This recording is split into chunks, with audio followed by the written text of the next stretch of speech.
Hi, All right. Hello, YouTube. Hope everybody's good. viewers.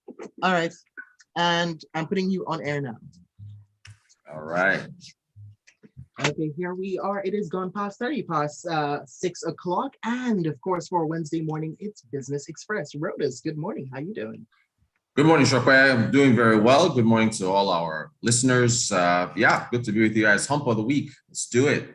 Yes, let's do it. All right. And let's join the conversation, all of us. Okay. So you can go over to youtube.com/smooth981 FM Lagos. We are streaming live there and you can leave your comments. If you say something, we'll be able to see it and we'll be able to include you in the discussion. You can also send WhatsApp messages in to 0809 440 and use the hashtag Business Express 981 up on Twitter. So all the different ways that you can join us for this conversation, which is going to be interesting because we've talked about airlines and the increase in fares, and now we're debating that question of if a low-cost airline, how that can function in Nigeria. That'll be interesting. Yes. So, as aviation has been in the news in Nigeria for quite a while now. The conversation is still going on how the airline operators of Nigeria last week got together and decided to raise the base fare for a one-way domestic flight from about 30,000 naira to 50,000 naira.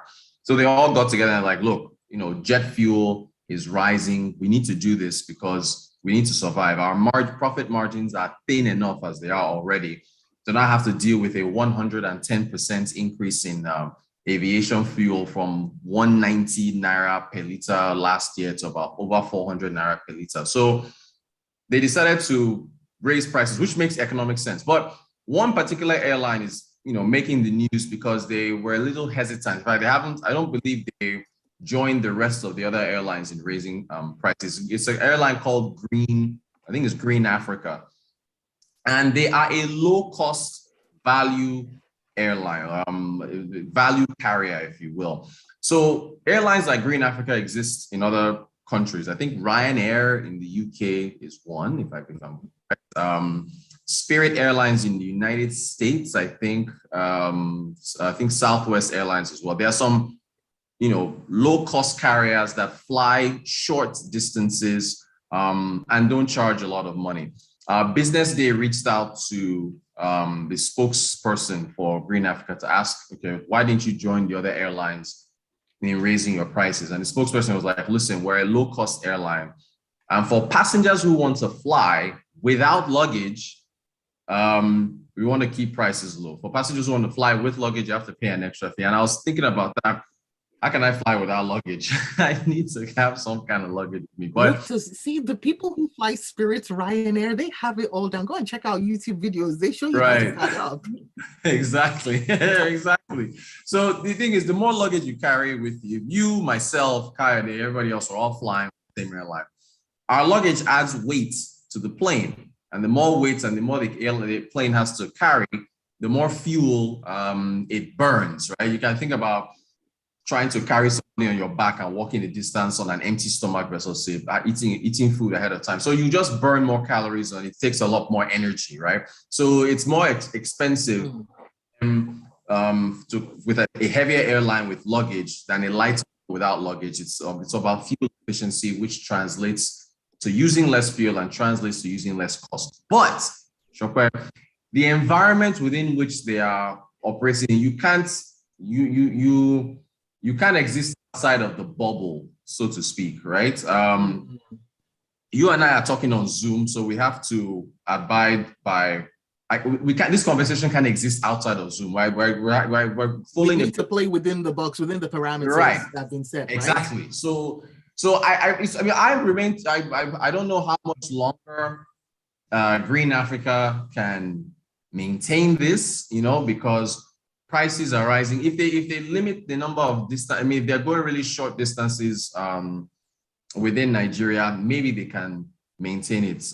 Maybe it's a publicity stunt. Who knows? Maybe they're just trying to use it to, here we are talking about them. So maybe they've succeeded because if every airline, almost every domestic airline says, look, can't afford this, we got to raise ticket prices.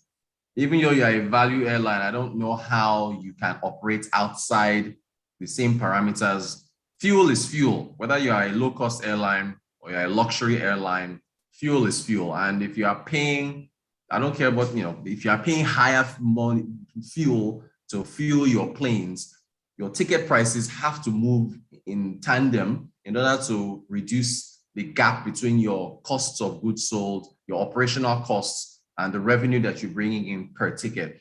Because airlines don't even make that much money from each ticket that they sell. But you take out taxes, there's a fee that goes to Federal Airports Authority of Nigeria. There is, different fees that go on and so forth, so forth. So it's not easy.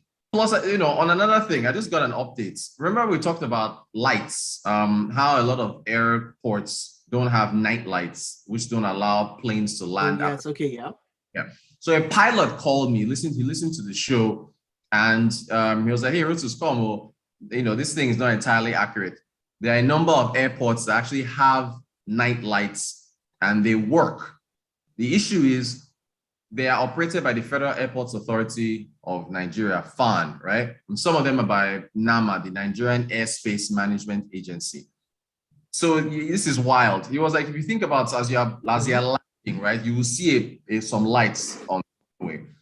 There are lights that light up the runway, and then there are more lights when you've landed the plane and you're taxiing to the terminal. So apparently some of these airports, the lights on the runway as you're landing is operated by NAMA, that's the Nigerian Airspace Management Agency. And then the other lights are closer to the terminal are run by FAN. So you've got two different agencies managing the same lights. And he said that I didn't know we had jurisdiction for lights. Shakwa is just too many agencies, too many.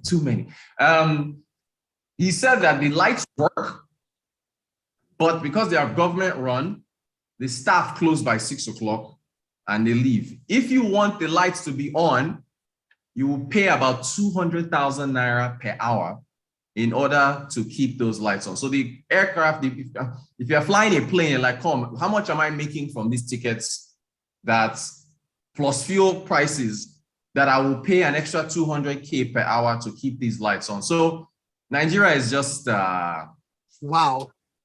I try to get him on. About road traffic lights. Exactly. You know how they just shut the weekend? You're like, is this supposed to happen?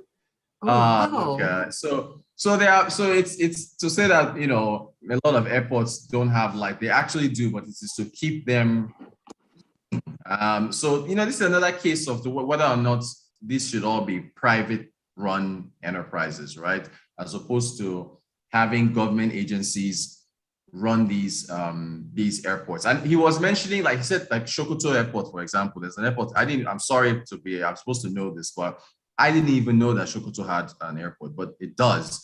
And I didn't know it was a functioning airport, because remember, during the military regime, Babangida and so on and so forth, a lot of these smaller airports were built for military personnel to land. So some of them are being converted to actual commercial airports. I think there's an airport in Warri, for instance, that's doing this, not too far from Asaba. So the reason why I bring up Sokoto is how many people fly there, right? And you to justify all these airports, I mean, in your regular conversations with people, how many times have you talked to a friend who says, oh, Shopper, I'm flying to, I don't know, Nasarawa or Sokoto or, Benue or something. Yeah, there's only, it's Lagos, Abuja, Port Harcourt, Delta. There's a handful. Rotus, the one question I would say is, what about cargo? Because I know that these airports and planes as well do serve as, do come into play when we're moving cargo that are not people, across the country. Very important, very great question. Anambra, for instance, just opened up a cargo airport. They are vital for exports. We don't have as many as we should. We should definitely need more. Case in point, Plateau State. I've said this several times on the show. I have strawberries with my oatmeal almost every morning. I love strawberries, right? But they are perishable. They spoil and they are expensive, especially buying them here in Lagos. Jos grows strawberries because of the climate that they have. I'm not sure if we talked, when we talked about Valentine's Day and whether we could grow exotic flowers, I mentioned that The flower CEO who was selling flowers told me that Jos has a climate that can allow for that. So they grow really beautiful. Yeah, exactly. It's beautiful. But the problem, Shokwe, is that they don't have a cargo airport that can quickly take the strawberries and fly them out with storage facilities on the plane to keep them chilled and cold, to export them and sell them to other parts of not only Nigeria, but outside. So the cargo airports, that's important. Any of these states that have resources that are valuable, you need a cargo airport to build one so you can just, that's what Kenya does and other nations do. So that's something we should look at as opposed to putting a commercial airport in every state because you want to prop up every geopolitical zone and make them all even when the flight traffic doesn't justify it. So, there's a lot to look at there. All right, now, Rotus, we have a ton of messages coming in. Let's get to reading them. Right. Up on WhatsApp, this message comes in.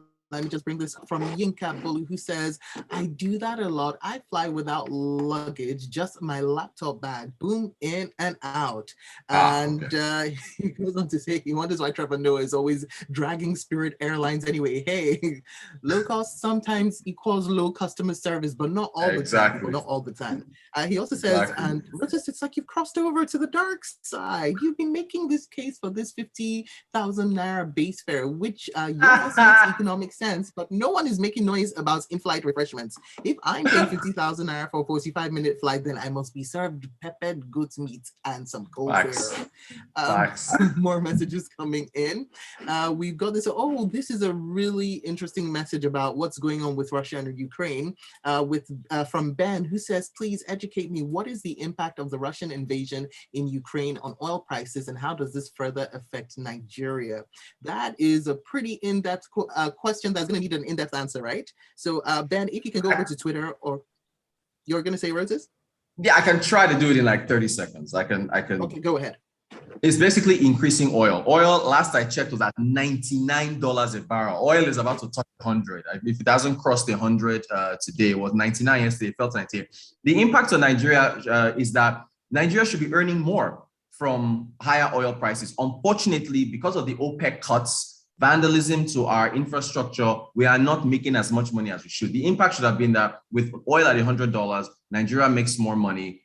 Dollar reserves rise to the CBM, but unfortunately, we haven't been pumping that much oil. Our infrastructure is old. Vandalism, oil theft, that's why we're not enjoying the benefits.